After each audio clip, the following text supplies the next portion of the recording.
Well, thank you very much. And first, I want to thank all of you. I want to thank you for two things. The first is you have stayed after getting your certificates. So you really are committed to the thing I'm going to thank you for. Second, This may be a fearsome audience. is in fact because of what you do. You guide and ground the institutions of Texas so that they can serve and educate the next generation. So thank you for that. That's a huge responsibility that you fulfill, and you'll fulfill it well. So thanks so much for that. What we're going to talk about today, all day long, 60 by 30 Texas. That was the first thing that got held up this morning. It's probably the last thing that will be held up tomorrow. This is the guide for not just the coordinating board, but all of the public colleges and universities in the state. Why? Why do you care? Why do you have that plan? You have that plan because you know, the state knows, that by 2030, the world is not going to look exactly as it does today. At noon, Commissioner Paredes pointed out that the Georgetown Center for Education and the Workforce said that we will require higher level of skills for jobs in 2030 than we require today.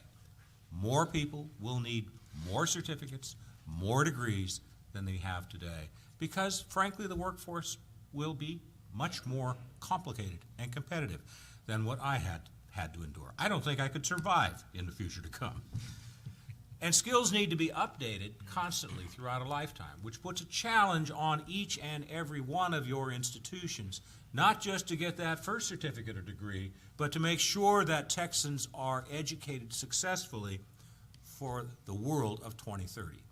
Now, people argue that that world will be flat. It's not going to be flat. But that world will, in fact, be one in which business is global.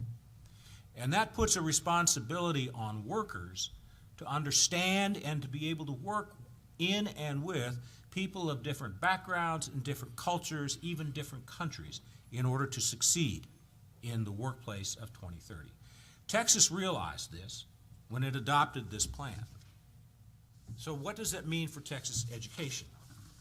It means you have to educate more students from all backgrounds and from all parts of the state than you've ever been able to do before. It means that you will be asking these folks for appropriate support financially and politically for both K-12 and for post-secondary education. This is not just a post-secondary education plan. It cannot be. It has to be an all-of-education plan, and it has to connect directly, explicitly with the workforce, which means that it isn't just a connection between the higher education agency and the workforce agency. It is a connection in every community in this state between the public colleges and universities and the employers and the employer groups that will be the engines of our economy. That's the challenge that you set for yourself as a state.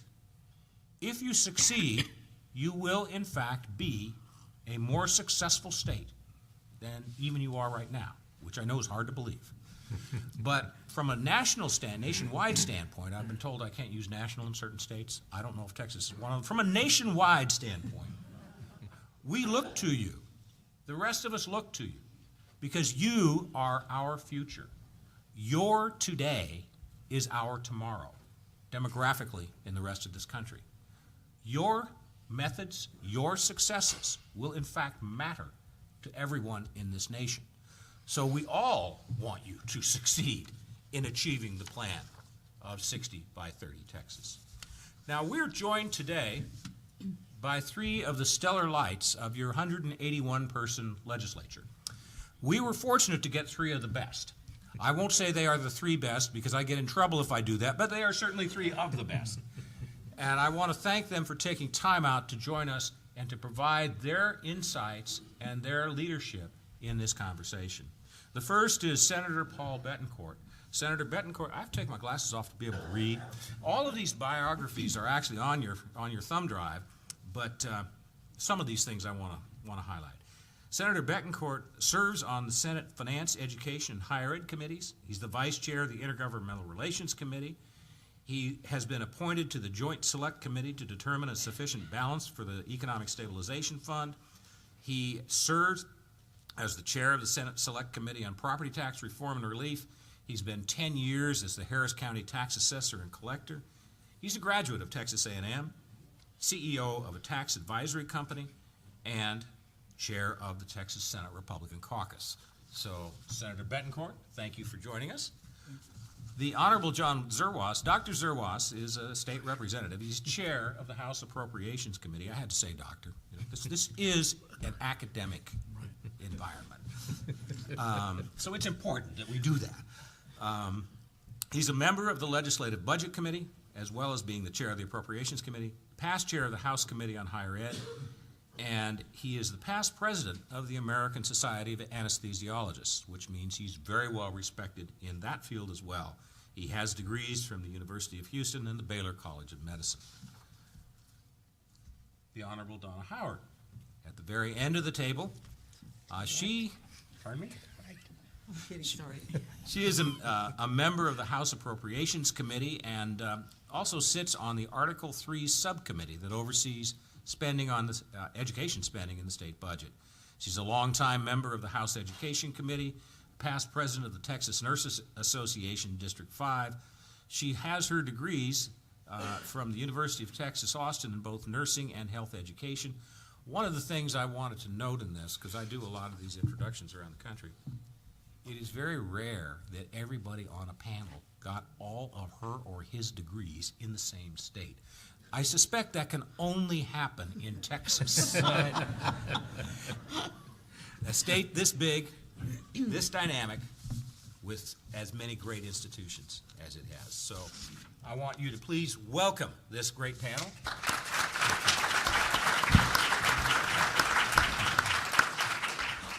I'm going to lead off with one question, and then I would hope, I've got others, I'm threatening you, I have others, but I'm hoping that after that first question, it'll generate in you the desire and demand to ask your own. So I'm going to direct the first question first to Senator Betancourt, if I might, and then each of the other panelists is welcome to talk about it. Texas adopted its plan to advance the well-being of Texans in the state economy. What challenges, Senator, do you think the state and its colleges and universities have to address in order to fulfill the goals of this plan? Well, I appreciate it, and we were joking up here, a formidable audience if you're staying after your certifications, okay? So we appreciate the marquee status that you've given us, but the challenges of 60-30 are pretty intense. This is a big hill to climb. As a numbers guy on the Senate side, when you're looking at having approximately 35% graduation rate or certificate rate for 25 to 34-year-olds, and by 2030, we're going to move that number up to 60. That is, George, a Texas-sized challenge that we've decided to challenge ourselves with. Now, some of the things that we're fighting is, I just have to laugh. You mentioned about having everyone from degrees from Texas, okay? My wife has joined me today, and she's wearing an orange coat, and so, but we're Aggies, so, but she thought she would come in costume or incognito into Austin, just to try to get into Donna's good graces, if nothing else. And when we look at the 21st century and what it's likely to be like in 2030, I'm kind of fascinated by this device that everybody carries, okay? Because Aristotle thought the world was flat, okay, in ancient Greece and in BC times. And just coming across this device here just about 5 minutes ago was something from an outfit called Secure Team 10, which is kind of a unusual black helicopter-oriented group. But they are convinced that the world is still flat as we speak. And what it says is that information is not knowledge, okay? Now, this is what we have to determine as a society and as a group, in your case specifically, of educators of higher education. what is knowledge? How are we going to impart effectively knowledge by 2030? Because moving this type of bar up in a society is a major effort. And it's going to require an integrated, what I would say, vertical and horizontal approach to education. Because we're going to have to look at delivery mechanisms because of this that are completely different than what George experienced back in the 1800s when he first went to school. On a serious It was point, almost the turn of the century. it was almost the turn of the century, but not quite. We're looking at millennials that will sit down to dinner and they will look at this device before they look up from the table. So what does that mean for education?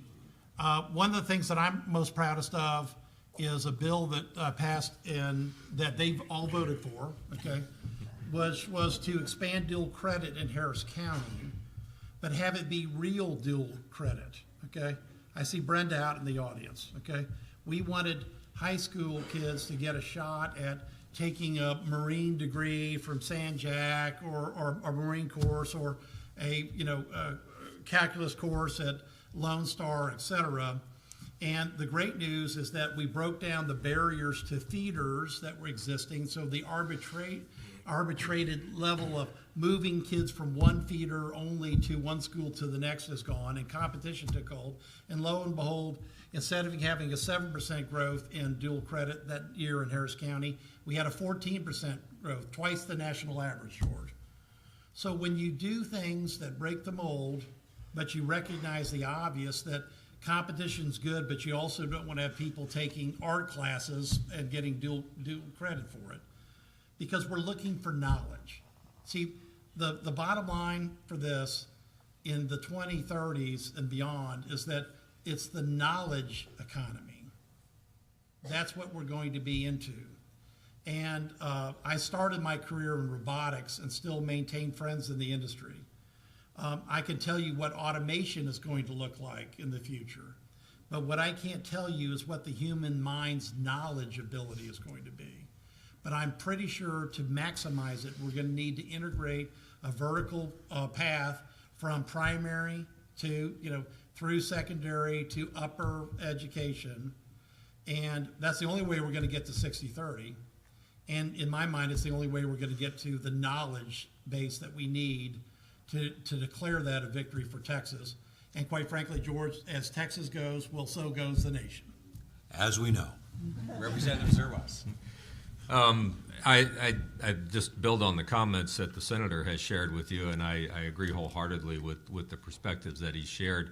Ultimately, what I think that we're going to need, and it's obvious in the nature of what 60 by 30 shares with us, and that is we've got to crank out many more graduates than we're currently doing today. And if we even continue on the rate that we're increasing those graduate rates, we're not going to get there. And so there's going to have to be some kind of quantum difference in what we're doing, how we're doing it, and what the incentives are for us to actually complete that. I'm excited about the conversations that 60 by 30 has generated among our institutions of higher education. And by higher education, I'm including our technical schools, our 2-year schools, our 4-year general academics, and all of our higher education beyond that even. And so everybody is focused on rallying around this vision for the future and what can they do to do that. I think the way that we fund universities and so forth does have something to do with this. I mean, certainly I will say that we have, I think, started the fire commissioner in terms of talking about 60 by 30, and I think y'all have done a great job of putting out an ambitious 15-year plan, just like you did before. And we were very, very successful in meeting those goals of that initial 15-year plan. I am very optimistic that we'll likewise meet the goals of this one, but not vested on what we've done in the past, but really looking to the future and determining what can we do in order to really transform, the ultimate product that comes out of our higher education institutions. Senator's right. It's not going to be the way, frankly, that all of us up here trained, which to a large extent was sitting in a chair and listening to a professor and regurgitating that or demonstrating our ability to pass a test, which was usually high stakes testing and so forth. It's going to be a different way that we do that. I would say that, back in the early 90s, I don't think any of us would have foreseen that in 2017 people would be learning the way that they're learning right now based on the technology that's out there, because frankly there weren't that many of us that knew the technology would be there to do what it's doing for us. And so I think similarly, and as the commissioner shared with me, we don't know what the jobs of the future are going to be by the time we get around there. So therefore what we need to do is to educate young people on how to think. They need to have those skill sets that allow them to think. And that can be accomplished in a lot of different ways. They don't have to pursue any of the degrees represented up here today necessarily. They can pursue other degrees. I often say, I think I lost a great opportunity to broaden my horizons in college because I chose to take all of the science courses that I could and math courses and things like that, thinking that I had to learn all that stuff before I went to medical school. And lo and behold, when I went to medical school, they just taught it to me again, and what time I could have spent better exploring a lot of the things in four-year colleges, two-year colleges, and so forth, that would have really kind of broadened my horizons. But nevertheless, I think that we are looking at trying to crank out the product in a much more highly productive way and in a highly effective way. I had the opportunity to tour the Waco TSTC campus with the Chancellor this past week. It was an incredibly informative one of all the different trades and so forth that are being taught out there.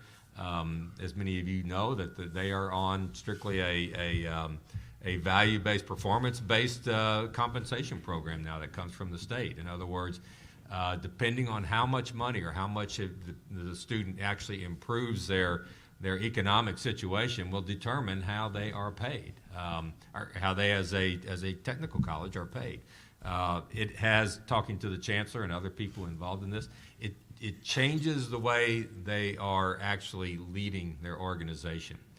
And they have incredibly high accomplishment rates in terms of completing the various courses. Now, yes, they are technical courses and things like that, but they're highly technical things. I mean, these are people that are training to be airline pilots, people that are working in the towers and things of that nature. And so I do think that how we pay for people to learn is something that is going to be helpful to all of us in order of reaching 60 by 30. But I say that only to say that I think that this community of people here are energized by the 60 by 30.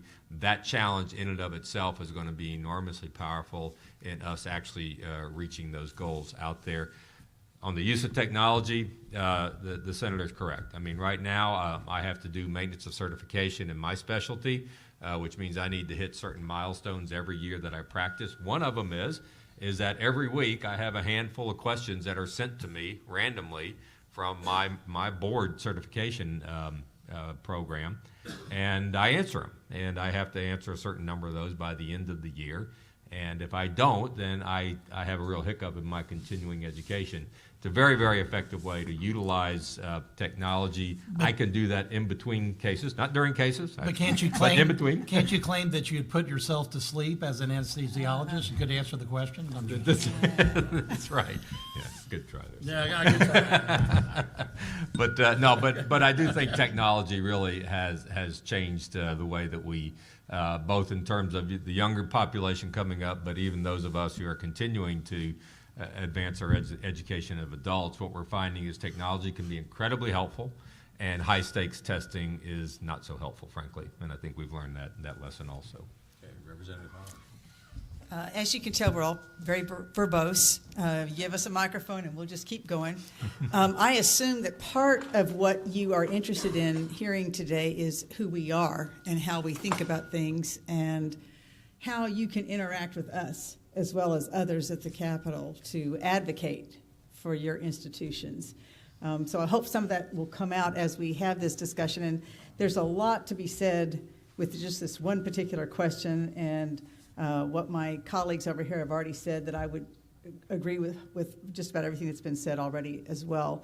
I was here when we were still in the middle of closing the gaps, and saw how important it was that we focus on putting that attention on higher education and making sure that more people in Texas, more students in Texas, as well as adults, recognized that it was important that they consider higher education. And we put a lot of effort into getting more people into higher ed, and as you heard, of course, you know, we were very successful with that.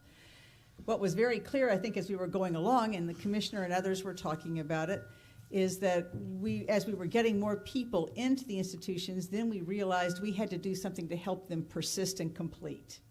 And this new strategic plan that we have is a result of that, obviously, that we can't just have them in higher education.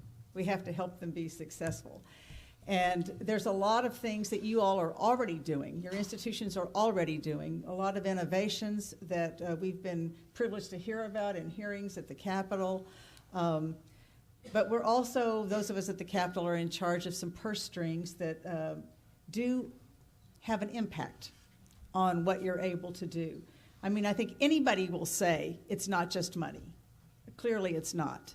But you have to have sufficient resources to get certain things done. And we have had challenges, and the reason I'm talking about this is because I think as trustees, part of your role is to advocate with us for what your institutions need. And I think you need to have the concept of the bigger picture of what's going on at the legislature, especially with the budget, to know where you fit in. Everybody that comes to us, whatever they're coming to us about is their number one priority, is the most important thing, as it should be. But they can't all be. And clearly we have limited resources in our state budget, and oftentimes what I'm very concerned about is oftentimes higher education is one of the areas that sustains the reduced funding because you don't have entitlements, for one thing. And that means that you're a part of the budget that we can actually adjust and work with. Luckily, this last session was a decent session in terms of a little bit more money for some, the same for some. We got a little bit more money into our Texas grants and other grant programs, tuition assistance programs. So there were some good things that came out of the last session, in a session where we had no money, basically. And we're coming into another session this next go-round. The next time we meet in January of 2019 and plan the next 2-year budget, some will tell you that we're already coming into that session with an $8 billion hole, so to speak, because of a variety of dedicated funds that are in place and deferred payments and a lot of other things that have put us in this position that we're in. The economy's growing. I think that's important to keep in mind, too. It's just growing slower, but that means that we're going to still have a lot of challenges about setting our priorities. And I think one of the things that's going to be extremely important is that you as trustees have solid relationships with your representatives, your senators, to make sure that we understand what you're doing, what you need to be doing, we all know what the value is. I don't think any of us would not recognize the value of it, but you need to help us understand how we can raise this to the level of funding it at the appropriate level for you to get your job done.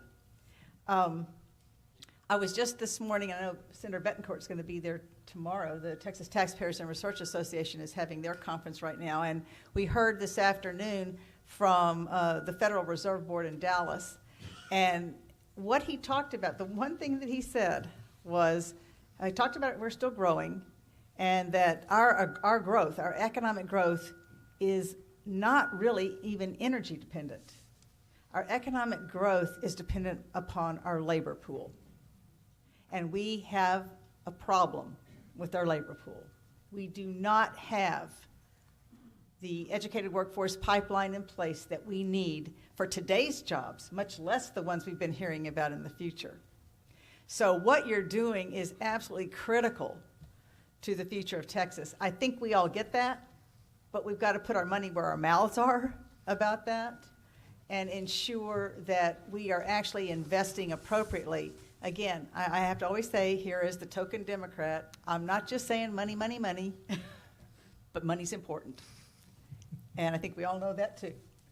So, gosh, I have a whole lot of things to say, but rather than just continuing to be on my soapbox, I'll let you ask some more questions and then we'll move on. Thank you, and Thank thanks to the entire panel for that. I think that actually answered a whole bunch of questions. Are there questions that any of you would like to raise right now? Because the threat again is, if you don't raise one, I will. So, you got one? Got some.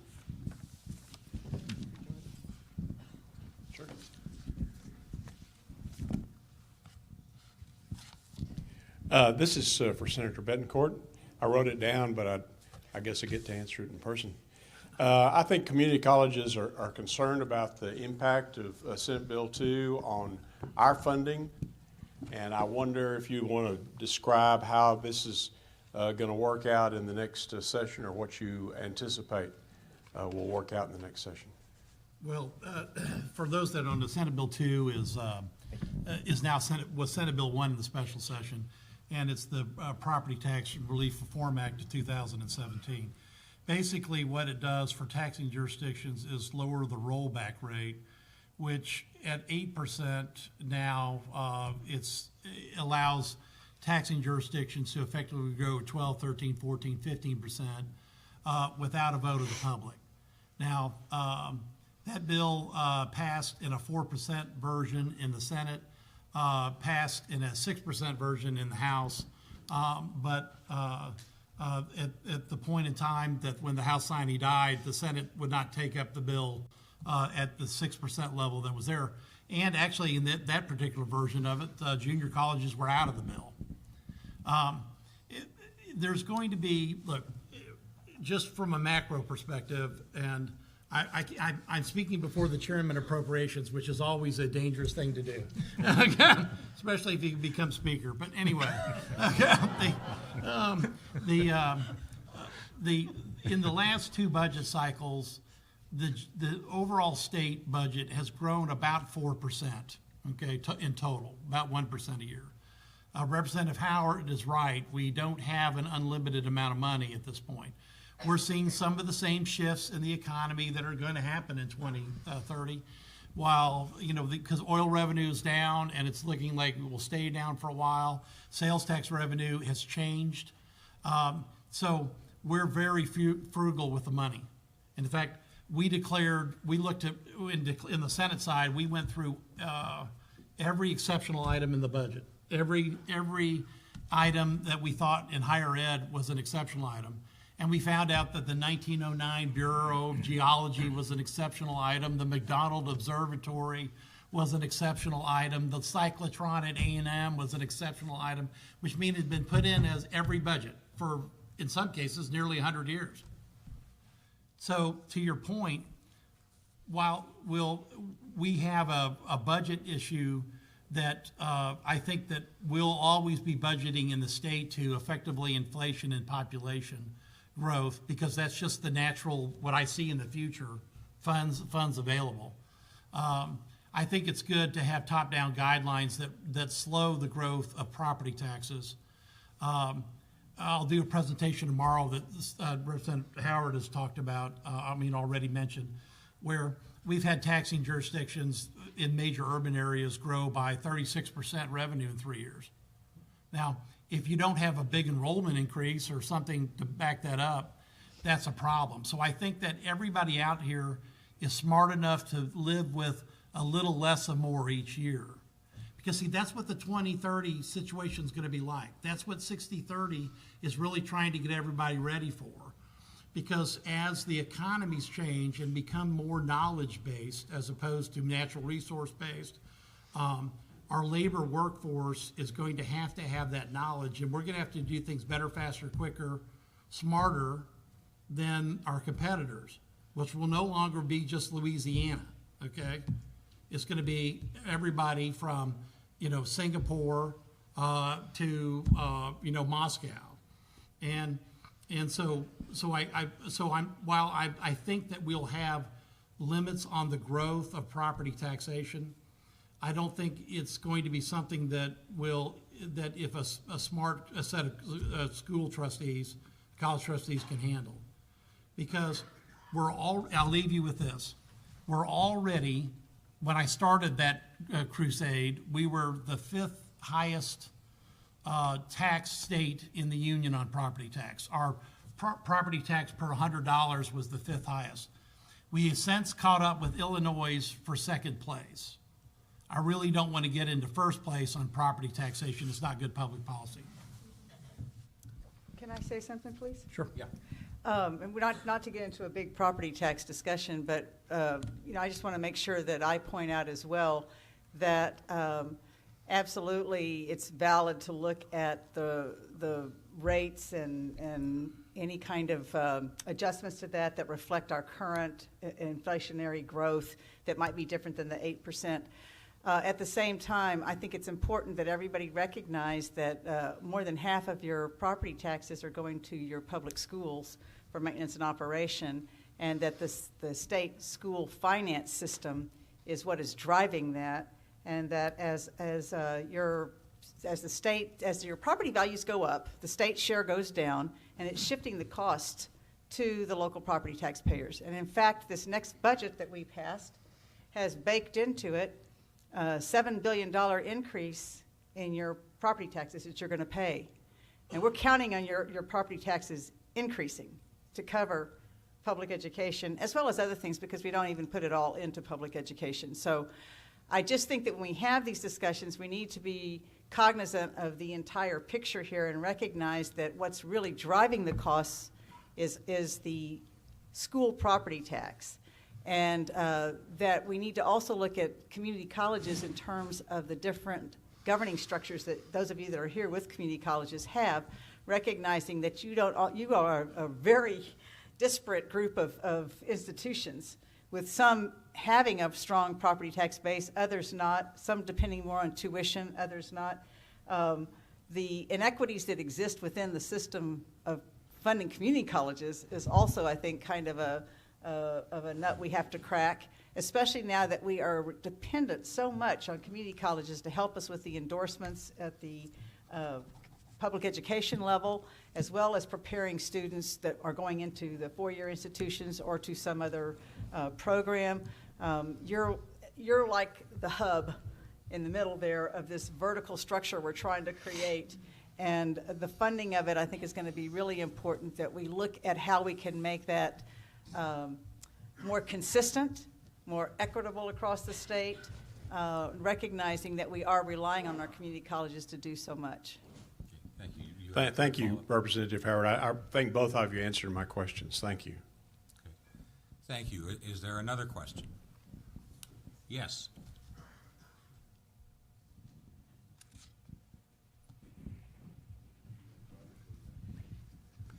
Hi, I'm Bruce Leslie, Chancellor of the Animal Colleges. So I'll just read it, but it's consistent, Senator Betancourt, with the comments you made earlier. But what must we do to persuade the legislature to adopt policies like Florida, California, Maine, and other states to enhance efficient transfer of community college credits to increase baccalaureate achievement at less waste and cost to students and taxpayers? Well, Bruce, as usual, good question. Okay. One of the things I found fascinating from coming from business, being a tax assessor, going to business, and coming back and serving on committees, is being in the committees where we talk about basically the transportability of credits, okay? And it's an astonishing problem, okay? That you see because of the tapestry and the granularity we have of all the different educational institutions in the state. Now, I think that every year Chairman Freitas will come up and we'll have this discussion. It seems ad infinitum in the Senate Finance Committee. But the bottom line is that we're going to have to be able to look at what are core classes that can be easily have transportability, from institution to institution, and focus on being able to accept that and understand that definition, and not just at the at community college level, but at the collegiate level, and even quite in the secondary education level. Some of the horror stories that I've seen are pretty sad, where people end up with, I forget, there was somebody in one of the community colleges that had like an extra, several hundred, 100 hours of extra, credit that didn't apply to something. And that's a significant burden on the student. If the student's taking debt, which I think we're up to 26,000 per graduate now, and I think that places us about somewhere in the 31st quartile in the nation.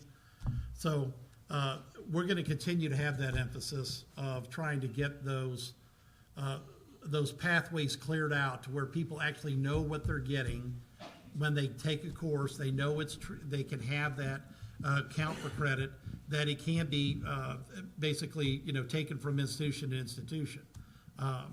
And so, but your ideas are the best because you're the ones on the receiving end, taking the students, and more importantly, having the students give you their tuition.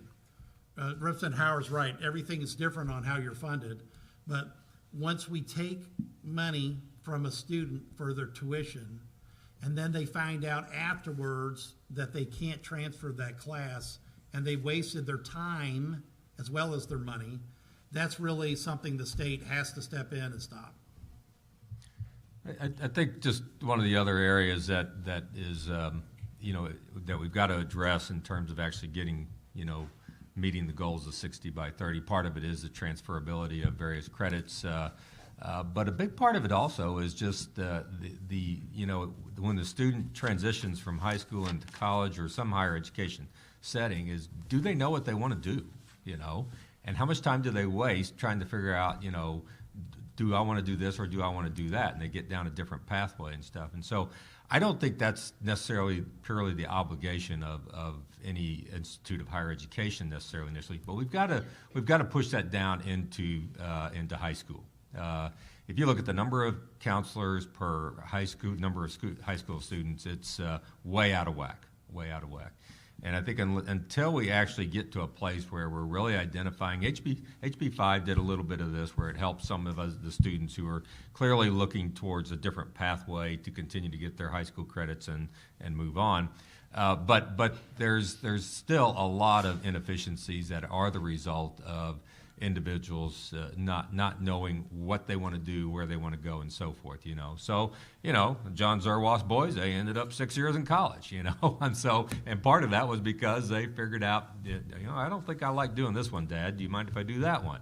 And they all went forward, found their niche out there and stuff.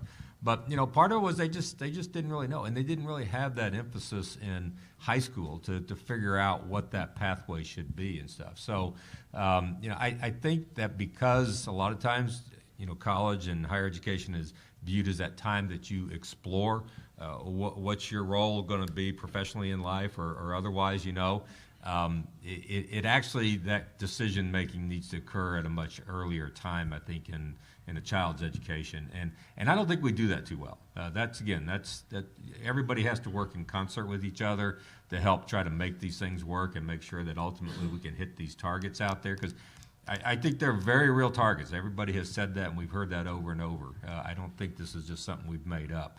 That if we don't hit these targets, we're going to be a state that's left behind, as our moderator has expounded upon. But I absolutely believe that we can make a significant leap towards meeting those objectives by getting a better understanding by our kids that are leaving high school into the college setting. All right, thank you. I think we have another question. It's just a follow-up. As you well know, in order to accomplish something, we have identified what we think the issues are. What are the action steps? Who's going to do the action steps, and what's the timeline, and when we're going to do it? We can talk and talk and talk about it, but we need action steps and specific committees, and who's going to do it, and when we're going to do that. I mean, your House Representative, you're exactly correct. The Senator is correct. But okay, what are we going to do about it? When are we going to do it? What are the action steps to do it?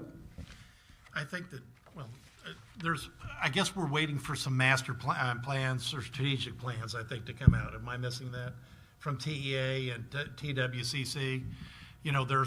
I believe there's two organizations that are supposed to be bringing out those strategic plans. And I think that's going to be, obviously, those are big keys, here in the state. Okay. I think there's one more question. Let me try to start out with a statement, then move on. I find 60 by 30 to be a very laudable goal.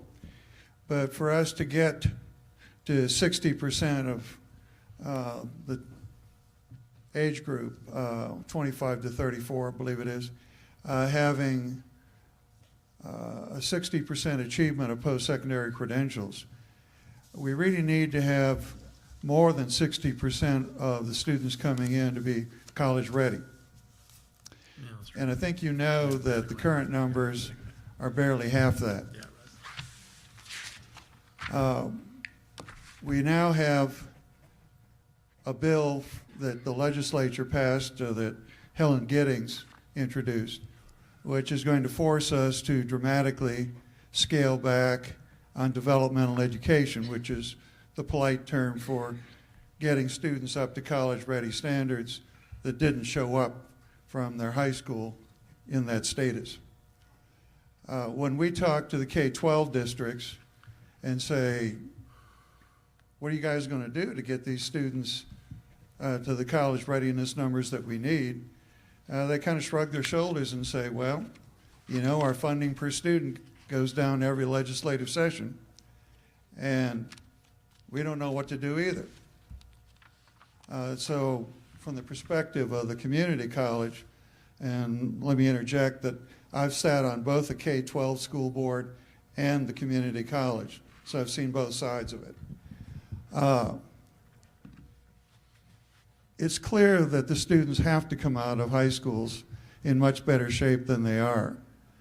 And if we don't have a serious plan for accomplishing that, I think most of the discussion about 60 by 30 is just going to stay a verbal exercise. And in 2030, we'll be scratching our heads saying, gee, why didn't we make better progress? So I'll make that statement, and then I guess I'll throw it up to the three of you. What do you see the legislature doing to help us when we have such a huge number of students coming in that are not college ready? And as I assume you also know, the success rates amongst the not college ready students are very low. All right. Go ahead. Oh, I was hoping age before beauty. No. How old are you? No, that's right. I'll say nothing. I know nothing. All right. Yeah, that's right. You know, you pose a great question. Okay, you know, when you look at this delivery pipeline, and that's really what it is of education. It's not. It also too, people will focus on public education. But you've got other components. You've got private education, you've got charter schools, you've got home schools, you've got a whole set of multiple delivery channels that are coming. They're bringing kids out of primary and secondary education. Now, we're going to have to look at programs like early college and others, and take a look at expanding some of those delivery channels, because you've really got two cohorts that you have to look at. You've got the college ready and the non-college ready, okay? So we're gonna have to make a decision about how to get people through a college ready program as fast as possible, assuming, like, you know, John's sons or all three of us, we know what we wanna do when we grow up, okay? And try to bring them to a degree of certification as rapidly as possible. And then we've got to turn the attention to, you're right, the supermajority that is not college ready or certificate ready. Because I had an incident that happened this week that really it heartened me to this problem, but also gave me great optimism we could solve it. I had a young Hispanic employee who we invested in him to get an educational certificate. He got his property tax consultant's license. He got it last year, but he said that until this year, he didn't know really what it meant. And that what that level of achievement really can help him become. And he made a comment. He said, Mr. Betancourt, the Frank of 2012 is not the same guy as the Frank of 2017. So part of the problem with the non-college ready cohort is when, as the chairman said, when that light bulb comes on. And but we're going to have to change our techniques in teaching. And this may be virtual, because the one thing that these cohorts have in common, both college ready and non-college ready, is they love this device, okay? And they love the applications they get.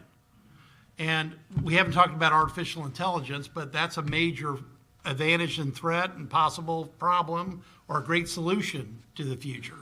So we're really going to have to decide that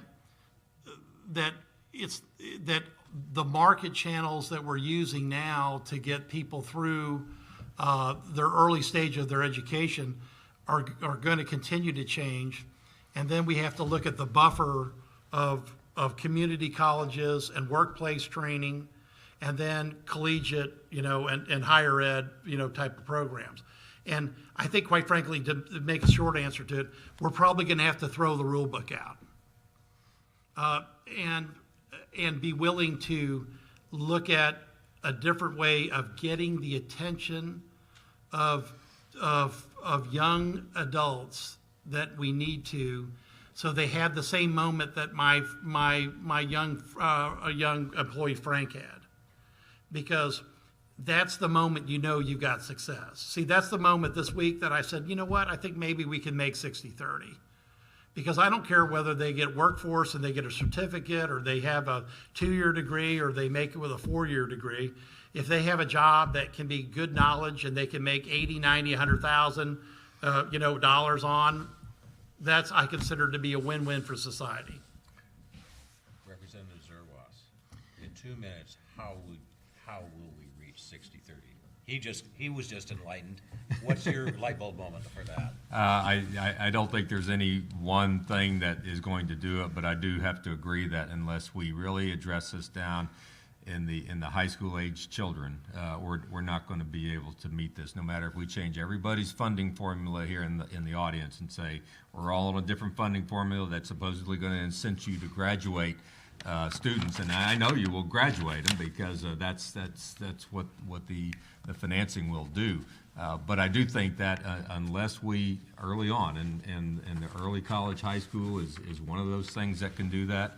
I've been involved in a program that focuses on young women in high school to go into the nuclear sciences. Very, very underrepresented in the nuclear professions, as you can imagine, and it's been wildly successful, and where it's been put in place in identifying young women who look at doing something in the nuclear sciences and filling this incredibly large gap in nuclear power personnel that exists out there right now. As these people age out, the baby boomers age out, there's nobody really in the pipelines to do these kinds of things. And so, it's again another way of looking down into a younger age as we look to what we ultimately want to accomplish. Yeah, clearly this is a multifaceted issue. You're right that we've got to look at public education. You can't look at this just separate in and of itself. And we're talking about changing demographics in our state. The fact is, I think the commissioner will say 60% of higher education students are low income. Same is true, of course, for public education as well. We have a poorer set of students in both public education and higher education. We have more limited English-speaking students in our public education system. We are having many challenges if we want to keep up with the population that we have and prepare them. There are so many things that are going on that are good. One of my Austin Community College trustees is here. We were both yesterday at one of our local schools, which has over 90% of their students on free or reduced lunch. A very poor school, but they are revved up. They are working with their community college. They are creating programs that are helping their students not only be college ready, but be career ready, be life ready, have marketable skills that they can use to actually get a job when they get out of high school and then perhaps actually pursue higher education as well. You know, we're going to have to look at these pockets of innovation, I think, and try to scale those. We're going to have to talk to one another a lot more frequently than we do. I know that the commissioner and the commissioner of the Workforce Commission, as well as of TEA, they do work together. I think we need to do more of that, not only at their level, but throughout levels where we're all working together on this. This is not something that any one group is going to solve. This is a big, big challenge for our state. And with the demographics the way they are, if we don't take this on very seriously and working together, I don't know that we can get to an answer, because you're right, the question that was raised. We are sending you students that are not prepared, and then you're having to solve even more problems there instead of doing what you could do if they came to you ready to learn and in a position to do that. So I think we all accept the challenge. We want to work with you, because we all have to do this together. Not only have you accepted the challenge, Representative, among the three of you, you have come up with the outlines of some approaches that the state can and will take. You've talked very deliberately and effectively about a greater partnership with the K-12 schools. You've talked about both accelerating and remediating within K-12 so that, in fact, students can progress more rapidly and more effectively. But that takes a partnership then between K-12 and higher education to make that happen. And you've talked about that pipeline all throughout. You talked also about adults. When you talked about Frank, you talked about the adult student, and you don't get to your goal with just 18 to 22-year-olds. You've got to have adults as well. And you've all recognized elements of the current system that you may have to tweak and change. You may have to change that funding formula. You may have to give Raymond what he talked about at noon in terms of some of the ways in which you can provide incentives to the institutions to get the results that you want. But you're also probably going to have to invest more money than you currently have. But because you're going to have a whole lot more students than you currently have, and they're going to be a whole lot more successful than they currently are. So you will want to make that investment for the future of the state. But you're probably not going to make an investment in the way that we currently teach alone. That we probably have to look at re-educating how we educate, in order that we can take advantage of how students learn. We have learned more as people in the last 20 years about how the brain works than we probably learned in the previous 2,000. So we have opportunity now. You have commitment from the leaders of your legislature to help you reach it. I think they're asking you for a partnership with them and a partnership with K-12 and the workforce. That's what I've heard. That makes me think that maybe 60 by 30 is not only achievable, it may be too modest. Please, thank you.